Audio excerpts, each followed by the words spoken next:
To the United States, which has now announced its highest level visit in over 4 decades to Taiwan. This move by Washington can now anger China as tensions between the two nations continue to escalate. Washington's de facto embassy in Taipei has confirmed this visit. The health chief, Alex Azar, will lead an upcoming delegation to the island nation. This is the highest level visit by a U.S. cabinet official to the nation since 1979. The United States switched diplomatic recognition from Taiwan to China in 1979. While the United States remains the leading arms supplier to the island, it has historically been cautious in holding official contacts with it. Taiwan's foreign ministry has confirmed this trip, saying that Azar would meet President Tsai Ing-wen. However, both sides did not mention when the trip would happen in their statements. In the recent years, relations between Taiwan and the United States have been at an all-time high. Taiwan's success at curbing the pandemic has already earned the nation growing bipartisan support in Washington. But for Beijing, this visit is far more significant. It's important to note that China has already reacted. The country has now hit back at this visit, saying that the U.S. cabinet visit to Taiwan is endangering peace. In a statement, China says, and I quote, "We urge the U.S. to abide by the One China principle, stop all forms of official exchanges with Taiwan and refrain from sending any wrong signals to the Taiwan independence forces."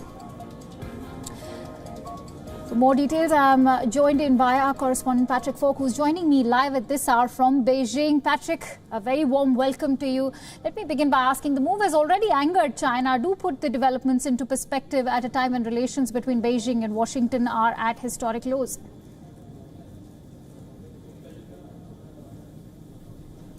Yeah, that's right. And that's part of the reason why the significance of this visit really can't be underestimated. This sort of level of meeting, cabinet level meeting, I should say, really is something that happens really very few and far between. You've said that this is the highest level meeting since 1979. We have to go back to 2014. That's 6 years ago when the last cabinet level meeting took place. That was when an environmental minister visited. And before that, we have to go back to the year 2000 under the Bill Clinton presidency when a transport minister visited Taiwan. This is much more significant because it's a much higher level cabinet level meeting. As you say, one that hasn't happened at that level since 1979. And we don't even really need to mention that this comes at a particular fraught time in relations between Beijing and Washington.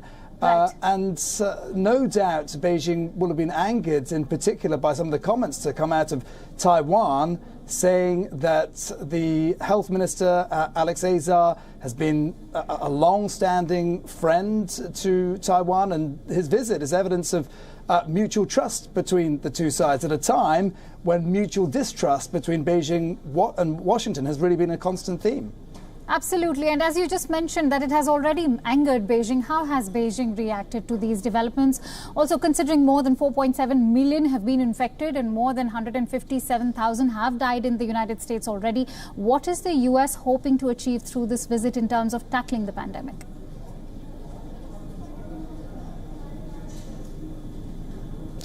Well, the visit is aimed at trying to cooperate on tackling COVID-19 and also to talk about medical equipment perhaps to be sent from Taiwan to the US or manufacture of medical equipment. But, you know, the response from Beijing, actually, we've been expecting some strong response from China. And it certainly was touched on today in the daily press briefing at the Foreign Ministry. Spokesperson Wang Wenbin made clear that issues regarding the Taiwan Strait are the most sensitive issue that China looks at, and has urged Washington to stop these exchanges with Taiwan, and said that it needed to do so to prevent any further damage to relations between Beijing and Washington. What was noticeable, though, was that it didn't come with any threats or warnings that it may retaliate in some sort of way, which has sort of been what's been happening for the last several days and weeks over a range of different issues.